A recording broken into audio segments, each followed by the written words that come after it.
the Healthy Desk. My name is Tamika Sakala, and with me, I'm joined by a special guest, a lady that is inspiring every lady out there. Hi, how are you? I'm fine, Tommy. How are you? I'm alright. It's looking beautifully natural. Oh my goodness. Thank you so much. You're looking good too. Thank you. I miss my hair. Oh. Alright, our topic of discussion is post-traumatic stress disorder. So mental health has been an investment for this generation and the gone generation, or should I say the gone government. And mostly we've come to understand that depression, suicide has been the main lead to suicide. Natasha, I haven't given you a chance to introduce yourself. Hey, I'm so excited to have you here. Who is Natasha, by the way? Modernly, as I put it, Natasha is just a lady, right here from Lusaka. I'm an author. I do write motivational books. I'm a published author. I'm also a motivational speaker in the making, mental health advocate, which I found very into so much. I'm also a secondary student teacher, depending on how to make university studying religious studies. I guess. Yeah, in a nutshell. I guess we have the right person on the show today. Definitely. Just to help us go through post-traumatic stress disorder. Natasha, looking at what you've worked on, especially I came across, I haven't read it yet. Your book, which is titled Created to Become. Yes, Created to Become. How would you define post-traumatic stress disorder? Okay, based on the experience and based on what actually everyone is going through, post-traumatic stress disorder actually is just the inability to recover from a traumatic experience in this case. So broadly, if I can define it happily, I think I can divide the main words in this disorder, that is traumatic or negative disorder. So traumatic literally is just a psychological, emotional stress event or feeling, I would say. And then when it comes to disorder, according to health, a disorder is just a deficit, in the normal functioning of the human body, particularly the mind. So to put it together, post-traumatic stress disorder is just the inability or a disorder that's characterized by the inability to recover from a stressful event, something that you actually went through, and you haven't really recovered from it. It's like flashing back to time memory. So a number of people only know a lot about depression and the other disorders that people have heard of. So with post-traumatic stress disorder, what would be the causes? Is it just awkward moments? Do you think drugs would also be part of it, or what? Definitely, or just something else? Definitely. I know people have just been hearing about anxiety, depression, and every other thing out there, but this is actually on the move. It's something really serious and life-threatening if not taken into course. And there's so many causes based on every aspect of the human individual that may actually trigger this disorder. And some of the familiar causes might be experiencing a very traumatic event. Let's take for instance maybe incidences of rape, you might lose a loved one, you just you went through awkward moments and it's just dealt with your mental cognition. So these are some of the familiar events. So those are the causes of probably this disorder, because you felt you actually recover from what you went through, and it came as a hit up, like it really hit you, it hit your mind, and so you're able to recover mentally. Speaking of you advocating out there, especially in mental health, and you just mentioned something to do with rape. I never knew that even children undergo post-traumatic stress disorder. So what would be the main trigger in children for them to develop the disorder? Definitely, according to the situation now, it's different from how we saw things back then. We see kids are just kids, talk to them anyhow, we treat them anyhow, and they're just looking back and stuff. But unfortunately, I think changing you might have come across the news and reports of people, young people, kids committing suicide in different capacities, respectively. So in children, eventually it might be domestic abuse, it might be verbal abuse, where a child is unkept well, maybe you speak bad words, you treat the child illly. So it obviously may trigger, that kind of emotional or psychological arrangement to the child and eventually cause this disorder. So amongst all the reasons, I think these are some of the causes, especially in young children that we're seeing today. Is it because we never paid much of attention? You go back to eating. But this time around, I've noticed kids is because they're taking things a lot, or maybe it's because they've come to learn more about mental health at the young stage. Definitely, things now are advancing inclusive knowledge. Knowledge is very broad, and young children are very open to this type of knowledge, and obviously they're really growing up in that event.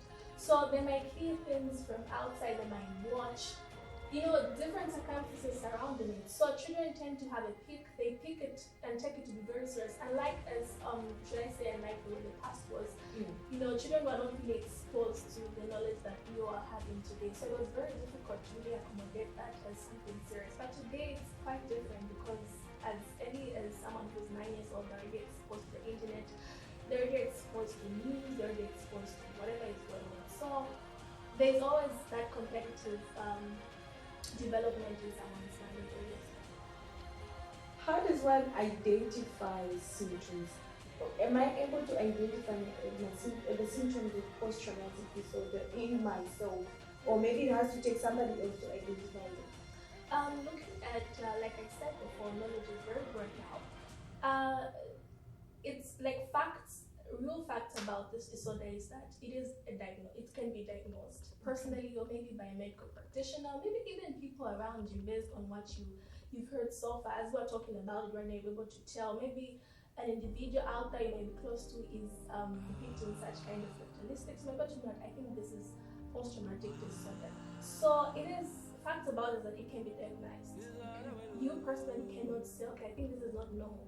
If, for example, you're having agitations, you are stressed about nothing, you are worried, you have low self-esteem, and obviously you know who you are. So you can be able to identify, so obviously I'm going through a disorder, and if it even gets worse, maybe you find yourself in the hospital, a doctor can be able to diagnose that. So what are the symptoms? How do I know it's okay? Because I'm having depression, I feel this. Some of the symptoms that you would outline and say this are mostly helpful to identify which are going through this disorder. Okay, based on my experience when I was working in the hospital, living when I was at university, hospital, I had patients who I was nursing, patients that came directly from the intensive care unit, and as they were recovering, I discovered that they had some, attributes concerning the cell related to this disorder. So the common signs and symptoms obviously of this disorder is agitation, low self-esteem, you isolate yourself, so you have this social isolation, you can't think properly, you're worried, nightmares, obviously you have a lot of nightmares, you have flashbacks, vivid intrusive thoughts, so they come back to back. So those are some of the commonest signs and symptoms of this disorder. Things just happen. Things that happened lately, but they feel as if they're happening now. So you feel as if something that happened maybe years ago, months ago, it keeps coming. You even have nightmares, you're restless. So these are common signs and symptoms. Is there any point where somebody gets to even talk to themselves during this? Exactly. There is so much positivity about that. You find people talking to themselves. The mind is just destroyed. Cognitive behavior is affected. The mental attitude is definitely affected. You tend to just find pleasure in yourself. Like I said before, social isolation is one of them. So you tend to feel pleasure in talking to yourself. So you just find someone talking to themselves and you feel that. I have to check myself. But that is, in most cases, doesn't mean when you talk to yourself having this. No. I didn't chat to them. That is normal. Obviously, everyone goes through that, but it's just a moment where it gets so serious. Okay. Yeah, especially when you're going through, or you went through, because we're talking about post is something that happened previously. Yeah. So when it finds itself to be so serious, that's a disorder. Natasha, so what are some of the long effects, the long effects of the disorder? Okay, like I said, going through something traumatic is or something agonizing is not easy. Let's say, for instance, you a victim of rape, or maybe you experience a serious accident and it just happened in a blink of an eye in front of you. Or let's say perhaps you lost a loved one. Tell me you were with somebody in a minute and the next minute you're that died. There's just those thoughts that occupy your mind and like what's going on? It's like you You at feel the like step. following the person. Exactly, you at the step. So eventually, if not dealt with, it has a lot of effects, long-term effects to be precise. And one of those long-term effects is social cooperativeness. You tend to distance yourself from the world. Some of the long-term effects might be you having a low self-esteem, like you don't feel or care about yourself. Let's talk about victims of rape. You've seen in most circumstances such victims are not honestly to the open. They feel very bad. They feel they are the worst. They feel they were born for that, or maybe something like that was to really happen to them. So they tend not to really express themselves if not really talked to or if not really helped. So long-term effects actually have a wrong run on an individual with this disorder. So those are some of the, if long-term effects of mental post-traumatic stress disorder. Right? Apart from medical attention or help that we need to get, I remember you mentioned going to see a medical person just to get some help. Let's say you're home. How do you deal with some of the post and the triggers? Okay, just like any other mental health disorder, I feel opening up is one of the keys. This is one of the things I've been advocating for. It's very good to open up when you feel you're lying with so much hatred, so much agony, so much traumatic stress in this case. It's best to open up to somebody you can confide in, let's say with a friend, with a sister, somebody you feel close to. I think that way it's going to be better for you. You just open up about anything that went on, anything that happened that you feel you cannot deal with, that eventually can lead to this disorder. So I feel confide in somebody. Besides you visiting a medical practitioner or talking to a counselor, it's best to open up to somebody close, somebody who's going to give you the best solutions to this problem. This time around, people are scared to go to counselors. I don't know if it's but like keeping your stories.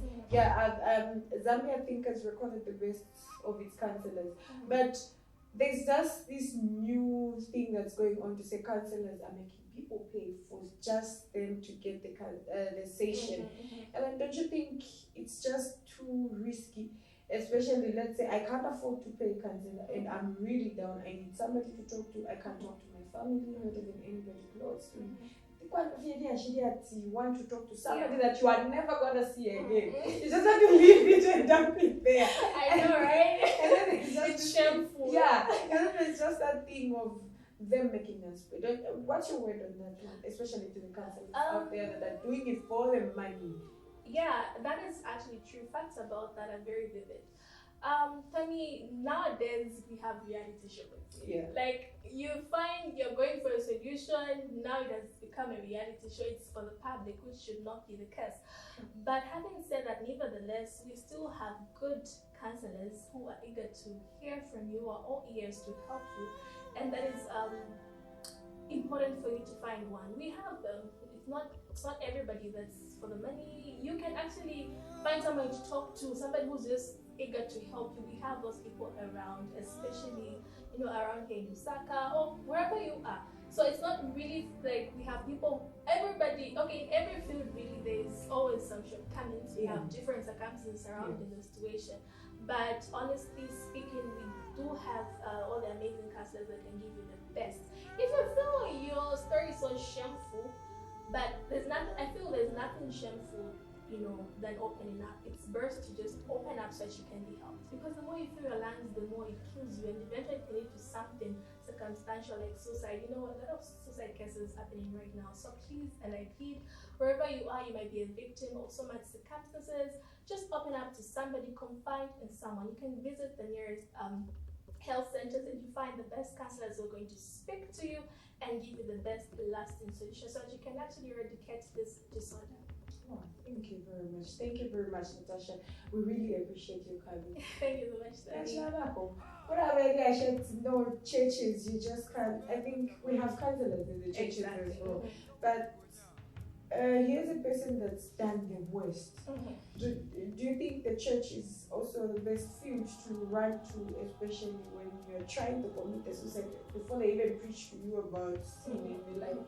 I'm a Christian, and I think the best advice I'd give you is, I think one of the best advices for you to attend church.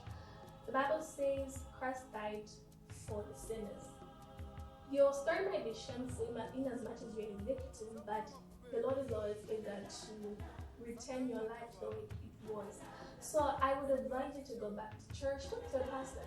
As long as he's honest and genuine, talk to a woman of God, talk to anyone in the church. Open up. They might just help you and advise you through the Bible. And the Bible is just something amazing. It will give you scriptures that will just write through you and give you make you stand back to your feet again. There's still hope. I know life is just full of surprises, and you might not know what you might go through tomorrow, today, or any other day. So I urge you to just keep on hoping and hoping, never lose hope. I had some, interactions with somebody who had a very traumatic event, and I was just running through some application to the person, and I felt it. These people are really going through a lot. It's not something funny or something just to talk about on TV or everywhere, but it's something going on, and everybody's a victim. A long time, or rather past few times, we were saying to the young people, because they're going through a lot of their peers and what, but honestly, even old people are going through this because life is just full of surprises. So I urge you to be very hopeful no matter what happens. There's always light at the end of the tunnel, so make sure you find that light.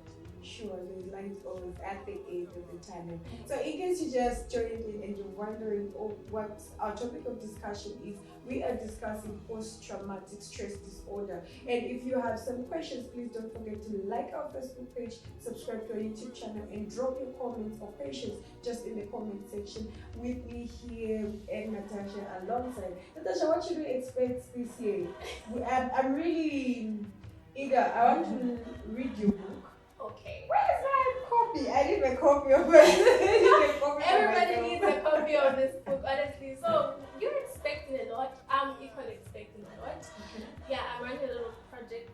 Having run into mental health advocacy, I think it's one of the help I can render to my peers out there and everybody at large, because I'm very passionate and very optimistic about helping out in terms of problems affecting young people and everybody at large. So my book, Credit to Become, is just one of it. It just entails a lot of perspectives concerning who you are, your originality, and what you can learn. So grab a copy. Tammy, you must be an example. The next time I'm coming with a copy of this exactly. show. So this is my knowledge is really power. So definitely.